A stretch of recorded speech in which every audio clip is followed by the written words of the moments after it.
Well, folks, Batman here, continuing my 30-day world, perhaps not in the order that would be preferred. This would have been 418. Are the lands are they mapped? And where are the borders? Okay.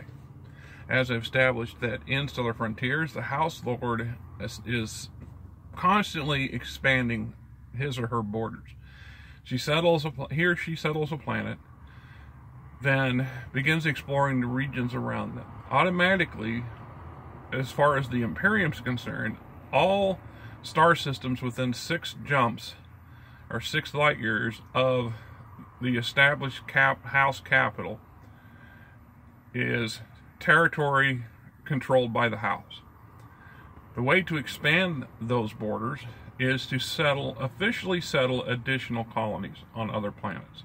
So if you were to jump out 6 light years, locate a system with a suitable planet, or maybe not a suitable planet, and establish an official house colony there, along with an active exchange, or a planetary exchange, excuse me, then it would press the boundaries out an additional 6 light years in all directions. So you would have a 6 light year, or 6 box on your map space between the 2 colony systems, and then surrounding them would be claimed space.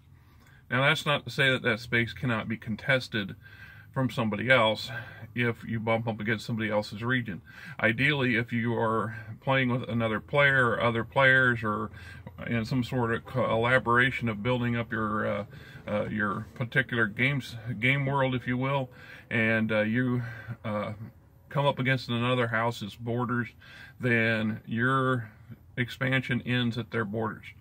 So if you colonize a system 1 light year from the neighboring house's border, then officially that 1 light year in between your colony and their border, it becomes your territory, and the border is the border.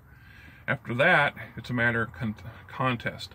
Can you conquer, or connive, or bribe, or steal, or what have you, a neighboring house lord's officially colonized system, and in doing so, snag a bunch of territory from them? That is one of those many options in this game. Whether you run it solo play and your opposing house lords are NPCs or fellow players. And that's how that works. Are they mapped? Well, once again, this is where the exploration part of the game comes into play, and how much effort and time you want to invest in having as much detailed information as you choose to have for your given territory.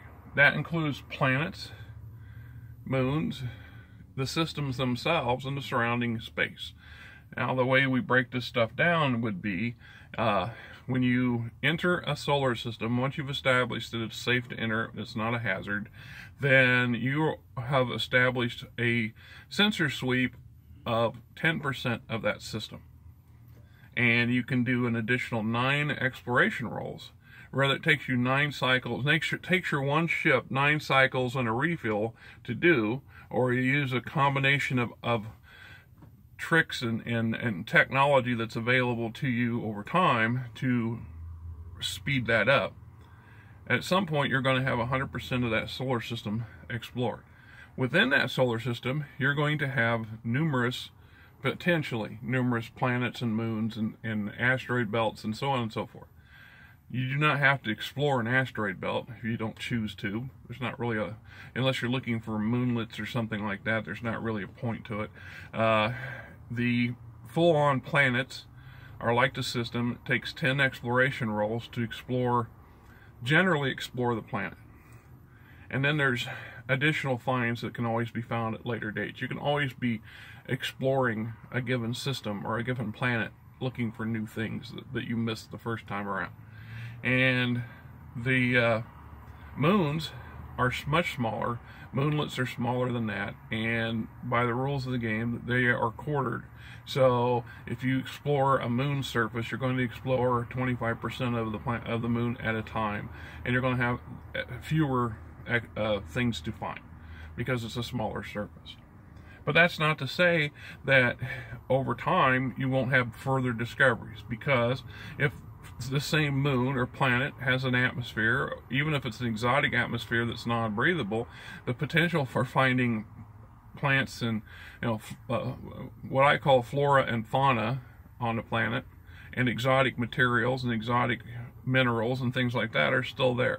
They're harder to get those rolls over, but they do occur, and usually they, as part of a planetary event roll, or part of some extra special roll that comes up in one of the charts, one of the system charts. So you can still find things even after you've settled a planet and you've explored it 100%. That's how we make our own cartography. And you're going to ideally map this out. You're going to create a planetary map, even if it's a crude one, to give yourself an idea of where the major landmarks are, what kind of finds you have.